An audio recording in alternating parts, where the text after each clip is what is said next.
हरियाणा एक जरार देखने वाले सारे बहन भाइयों ने राम राम। मैं दिनेश कुमार फिलहाल समचाना में मौजूद हूँ। जो लगातार आप मामला देखने लग रहे हैं कि एक बुजुर्ग के ऊपर लाठी डंडों से वार किया गया है और फिलहाल उनकी जो पत्नी है वो हमारे साथ जुड़ चुकी हैं।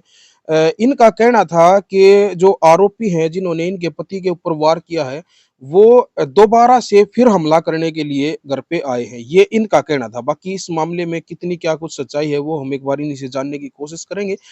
आखिर ये पूरा मामला है क्या? क्योंकि इनके पति से हमने बात की है तो उन्होंने बताया है कि कोई पैसों का लेन-देन है, लगभग 1 करोड़ 20 लाख रुपए की जो रकम है, जो इनके रिश्तेदारों ने जो फिलहाल जो आरोपी हैं इस मामले में उनको जो पैसे दे रखे थे, ज़मीन वगैरह लिखवा के, ये इस तरह का कोई मामला था।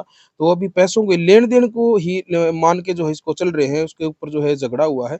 अभी इनके रिश्तेदारों का क्या कुछ कहना है, जिनके पैसे हैं, उनका इस मामले में क्या कुछ कहना है, वो भी हम जानने की कोशिश करेंगे। लेकिन फिलहाल जो पीड़ित हैं, उनकी पत्नी जो है उनसे हम बात करेंगे। नमस्कार जी। नमस्कार जी। आपका क्या नाम है जी? रीना जी। जी, आप राजेश की पत्नी हो? हाँ जी। जी, कैसे क्या कुछ झगड़ा हुआ है? आपकी जो है नॉलेज में कितनी क्या कुछ है ये? कितनी जानकारी है आपको कि ये झगड़ा किस बात को लेके हुआ है? और आप कह रहे थे कि दोबारा भी आरोपी जो है वो घर पे आए हैं, ये क्या कुछ मामला था पूरा? हाँ जी, आए थे घर पे और हमें ये नहीं पता था, नहीं उन्होंने हमसे कभी ये कहा कि भाई हमें इसको नुकसान भी पहुंचाएंगे या ये कहीं जा रहा है तुम इनको रोको।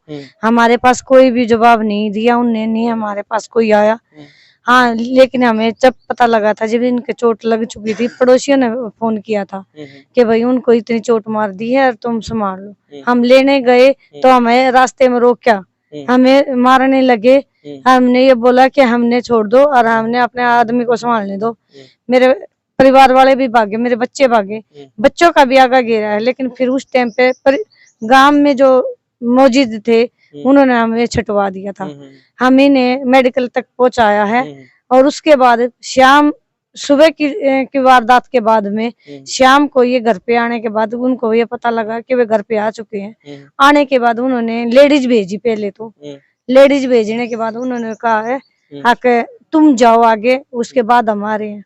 लेडीज आई तो वो बोलने लगी तो मैंने हाथ जोड़ के ये प्रार्थना की थी, मगर तुम मेरी जो काकी हो, ताई हो, जो भी कुछ हो, तुम यहाँ से चले जाओ। हम कुछ फैसला नहीं देखते, नहीं हम आपसे बात कर रहे, जो भी बात होगी वो आगे ही जाके होगी, हम कुछ बात नहीं करें। उसके बाद में हमने वे निकाल दी घर से। वे निकालने के बाद उनके दोनों बेटे, बड़े वाले दोनों बेटे आए और उन्होंने बढ़ते ही बाइक भगाई और मेरे बच्चों पे वार किया। उसके बाद में मेरे देवर जब बीच में बढ़े तो उनको भी वार किया। लेकिन भला हो परिवार अगड़ पड़ोस का जिसने हम छुटवाए हैं। ये वारदात करने के बाद मैंने अब वो करी है, थाने में अपील करी है, लेकिन अब तक कोई सुनवाई नहीं हुई है हमारी। क्या क्या कार्रवाई चाहते हो? हम ये कार्रवाई चाहते हैं जैसा हमारे के साथ किया है, हम भी वैसा ही चाहते हैं। हमने न्याय दिलाओ, कहीं से भी दिलाओ, ऊपर से दिलाओ या गांव से दिलाओ, पर न्याय चाहिए। मैं ये चाहती हूँ, नहीं तो आगे मेरे बच्चों को सेध ना हो उनके लिए परिवार से, और नहीं मेरे आदमी को। हम जमींदार मानस हैं या हम खेती भी कर रहे, पशु भी पाल रहे, मेरे पशु भी खिलवाने के लिए कोशिश की है उसने। और तो हम किसका नाम ले देते अगर नहीं पता लगता। अब तो साबुत है। तो अब एक बात बताओ, मेरा क्या क्या वो होना है, क्या मेरे बच्चों का भविष्य होगा और क्या मेरा होगा। तो मतलब आपका कहना यह है कि आप बच्चों के लिए जो है खतरा महसूस कर रहे हैं आगे? महसूस है, हमने रिपोर्ट दी है कि मेरे बच्चों ने खतरा है, मेरे को खतरा, मेरे आदमी को खतरा। अब ये चल नहीं पा रहे हैं ठीक, तो ये हमारी मदद कैसे करेंगे? उसका भी तो समाधान देखो जी आप।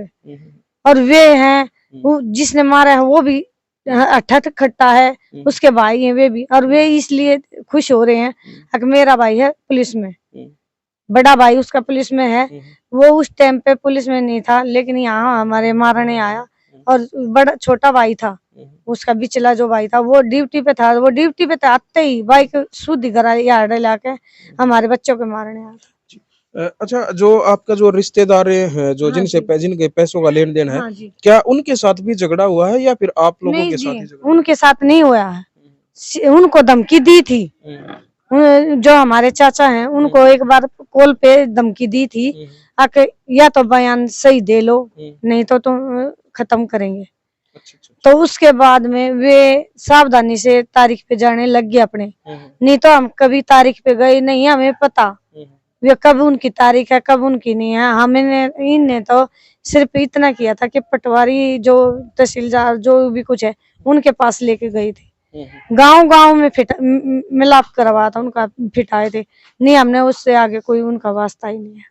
जी हाँ जी। जी जी। तो अब जो है क्या प्रशासन से क्या अपील करना चाहेंगे?